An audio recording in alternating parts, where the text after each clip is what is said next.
ಓಂ ಶಾಂತಿ. ಇವತ್ತಿನ ವಿಷಯ ಇದೆ ವೈರಾಗ್ಯ. ಇದು ಪ್ರತಿಯೊಬ್ಬರ ಜೀವನದಲ್ಲಿ ಮುಖ್ಯವಾದ ವಿಷಯ ಆಗಿದೆ. ಏಕೆಂದರೆ ವೈರಾಗ್ಯ ಇಲ್ಲದೆ ಇರುವಾಗನೇ ದುಃಖ ಬರೋದು, ಆಸೆ ಇರುವಾಗನೇ ದುಃಖ ಬರೋದು, ಮತ್ತು ಅದರ ಜೊತೆಲಿ ಇರ್ತಾನೂ ಸಹ ಆಸೆ ಇಲ್ದಿರ ವೈರಾಗ್ಯ ಇದ್ರೇನೆ ದುಃಖದಿಂದ ಮುಕ್ತರಾಗೋದು. ಇದು ಒಂದು ಕಥೆ ಮೂಲಕ ಇದೆ.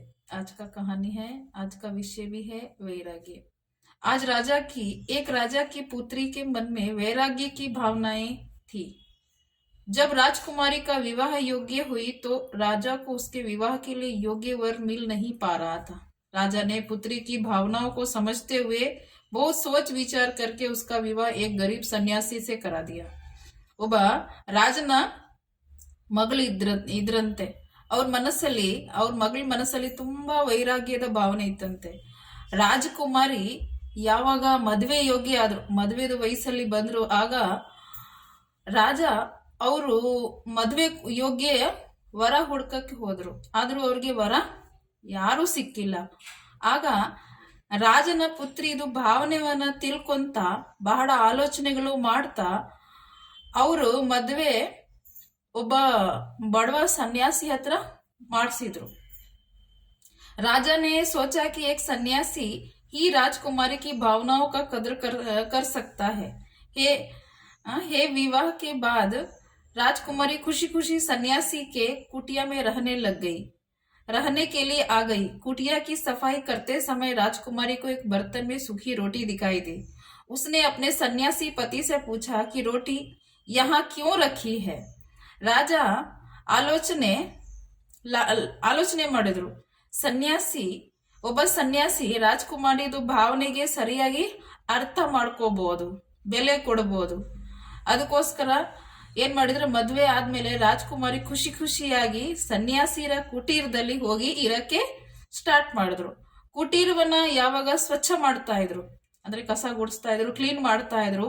ಆ ಸಂದರ್ಭದಲ್ಲಿ ರಾಜ್ಕುಮಾರಿಗೆ ಒಂದು ಪಾತ್ರೆಯಲ್ಲಿ 2 ಒಣಗಿರೋದು ಚಪಾತಿ ಕಾಣ್ತು. ಆಗ ಆ ಸನ್ಯಾಸಿ ಯಜಮಾನ್ರ ಹತ್ರ ಅರ್ಥಾತ್ ತನ್ನ ಯಜಮಾನ್ರ ಹತ್ರ ಕೇಳಿದಂತೆ, ಈ ಚಪಾತಿ ಯಾಕೆ ಇಟ್ಟಿದ್ದಾರೆ ಅಂತ. सन्यासी ने जवाब दिया कि यह रोटी कल के लिए रखी है, अगर कल खाना नहीं मिला तो हम एक रोटी खा लेंगे. सन्यासी का यह जवाब सुनकर राजकुमारी को हंसी पड़ गई.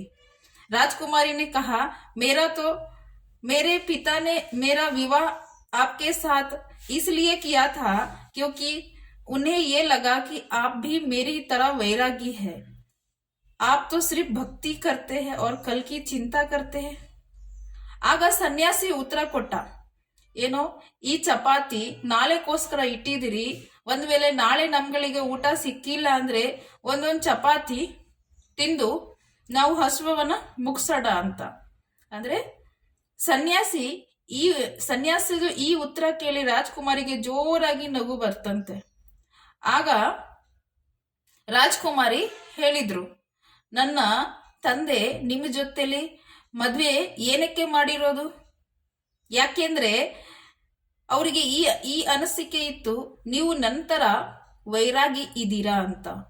ನೀವು ಬರೀ ಭಕ್ತಿ ಮಾಡ್ತೀರಾ ಮತ್ತು ನಾಳೆಗೋಸ್ಕರ ಚಿಂತೆ ಮಾಡ್ತೀರಾ. सच्चा भगत वही है जो कल की चिंता नहीं करता और भगवान पर पूरा भरोसा करता है. अगले दिन की चिंता तो जानवर भी नहीं करते हैं. हम तो इंसान हैं. अगर भगवान चाहेगा तो हमें खाना मिल जाएगा और नहीं मिलेगा तो रात भर आनंद से प्रार्थना करेंगे. ಸತ್ಯ ಭಗತ್ ಅವರಾಗಿದ್ದಾರೆ. ಯಾರು ನಾಳೆಗೋಸ್ಕರ ಚಿಂತೆ ಮಾಡೋದಿಲ್ಲ ಮತ್ತು ಭಗವಂತನ ಮೇಲೆ ಪೂರ್ತಿ ಭರವಸೆ ಇಟ್ಕೋಬೇಕು, ವಿಶ್ವಾಸ ಇಟ್ಕೋಬೇಕು. ಮುಂದಿನ ದಿನಕ್ಕೋಸ್ಕರ ಒಂದು ಪ್ರಾಣಿನೂ ಸಹ ಚಿಂತೆ ಮಾಡೋದಿಲ್ಲ. ನಾವಂತೂ ಮನುಷ್ಯರಾಗಿದ್ದೀರಿ.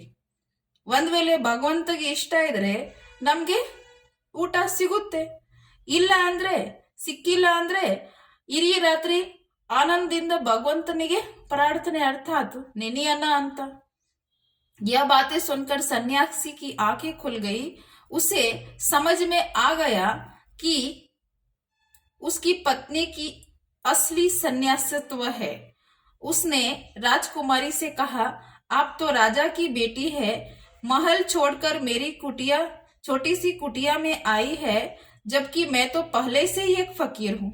फिर भी मुझे कल की चिंता रही थी। सिर्फ कहने से कोई सन्यासी नहीं होता है, सन्यास को जीवन में उतारना पड़ता है।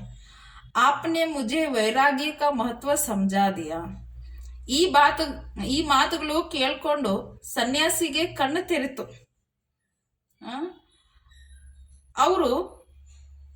ಅವರಿಗೆ ಇದು ತಿಳುವಳಿಕೆ ಗೊತ್ತಾಯಿತು.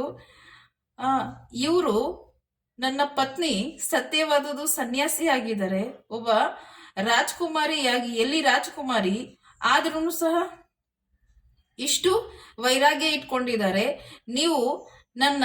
ನೀವು ರಾಜನ ಮಗಳಾಗಿದ್ದೀರಿ, ಅರಮನೆಯಲ್ಲಿ ಇರೋರಾಗಿದ್ದೀರಿ, ಆದ್ರೂ ಅರಮನೆ ಬಿಟ್ಟು ನೀವು ನನ್ನ ಕುಟೀರದಲ್ಲಿ ಬಂದು ಇದ್ದೀರಿ, ಆದ್ರೂ ಸಹ ನಿಮ್ಗೆ ಅದರ ಬಗ್ಗೆ ಆಸಕ್ತಿ ಇಲ್ಲ, ಮಮತ್ವ ಇಲ್ಲ. ಅದು ಅಂತೂ ನಾನು ಮುಂಚೆದಿಂದನೇ ಒಬ್ಬ ಸನ್ಯಾಸಿ ಇದ್ದೀರಿ, ಮುಂಚೆದಿಂದನೇ ನಾನು ಒಬ್ಬ ಬಡವರ ಇದ್ದೀರಿ, ಆದ್ರೂ ಸಹ ನನಗೆ ಮತ್ತೆ ನಾಳೆಗೋಸ್ಕರ ಚಿಂತೆ ಇರ್ತೈತೆ. ಇದು ಹೇಳೋ ಮಾತ್ರ ಯಾವುದು ಸನ್ಯಾಸಿ ಆಗೋದಿಲ್ಲ. ಸನ್ಯಾಸಿ ಜೀವನದಲ್ಲಿ ರೂಪಿಸ್ಕೋಬೇಕಾಗುತ್ತೆ, ಸನ್ಯಾಸತ್ವ ನಮ್ಮ ಜೀವನದಲ್ಲಿ ರೂಪಿಸ್ಕೋಬೇಕಾಗುತ್ತೆ. ನೀವು ನನಗೆ ನಿಜವಾದ ವೈರಾಗ್ಯದ ಮಹತ್ವಿಕೆಯವನ್ನ ತಿಳಿಸಿದ್ದೀರಾ ಅಂತ ರಾಜಕುಮಾರಿಗೆ ಧನ್ಯವಾದ ಹೇಳ್ತಂತೆ ಸನ್ಯಾಸಿ. अगर हम सतयुग सतगुरु की भक्ति करते हैं तो विश्वास भी होना चाहिए. ಗಮನ ಕೊಡೋದು ವಿಷಯ ಇದೆ. ಒಂದ್ ವೇಳೆ ನಾವು ಸದ್ಗುರು ತಂದೆರೋರ್ದು ನಿಜವಾದ ವಿಶ್ವಾಸ ಭಕ್ತಿ ಮಾಡ್ತೀರಿ ಅಂದ್ರೆ ಅವ್ರ ಮೇಲೆ ಪೂರ್ತಿ ಅದು ವಿಶ್ವಾಸನೇ ಇರಬೇಕು. सतगुरु है समय, सतगुरु हर समय हमारे साथ है. सतगुरु को हमारी चिंता हमसे ज्यादा रहती है. कभी आप बहुत परेशान हो, कोई रास्ता नहीं नजर आ रहा हो, तो आंखें बंद करके विश्वास के साथ उनको याद करें. सच मानिए, थोड़ी देर में आपकी समस्या का समाधान मिल जाएगा.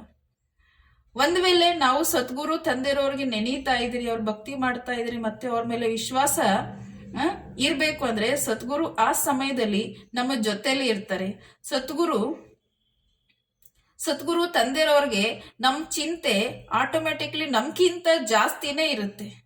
ಯಾವಾಗ ನೀವು ಯಾವ್ದಾದ್ರು ವಿಷಯಕ್ಕೆ ತುಂಬಾ ದುಃಖಿಯಾಗಿರ್ತೀರಾ, ಪರೇಶಾನರಾಗಿರ್ತೀರಾ, ಯಾವ್ದು ದಾರಿ ನಿಮ್ಗೆ ಕಾಣಿಸ್ಕೊಳ್ಳೋದಿಲ್ಲ, ಆಗ ನೀವು ಕಣ್ ಮುಚ್ಕೊಂಡು ಅವ್ರ ಮೇಲೆ ವಿಶ್ವಾಸ ಇಟ್ಕೊಂಡು ಪ್ರೀತಿಯಿಂದ ನೀವು ಅವರಿಗೆ ನೆನಪು ಮಾಡ್ತಾ ಇದ್ರೆ, ಕೂಗ್ತಾ ಇದ್ರೆ, ಸತ್ಯವಾದ ನನ್ನ ಹೃದಯದಿಂದ ಹೇಳ್ತಾ ಇದ್ದೇನೆ, ಸ್ವಲ್ಪ ಗಳಿಗೆಯಲ್ಲಿ ನಿಮ್ಗೆ ನಿಮ್ಮ ಸಮಸ್ಯೆದ ಸಮಾಧಾನ, ಪರಿಹಾರ ಸಿಕ್ಬಿಡುತ್ತೆ.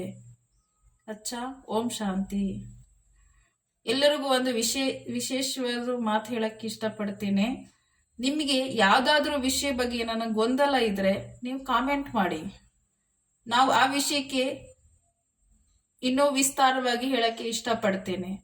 ಇನ್ನೊಂದು ಲೈಕ್, ಇನ್ನು ಬೇರೆ ಬೇರೆ ಕಡೆ ಶೇರ್ ಮಾಡಿ.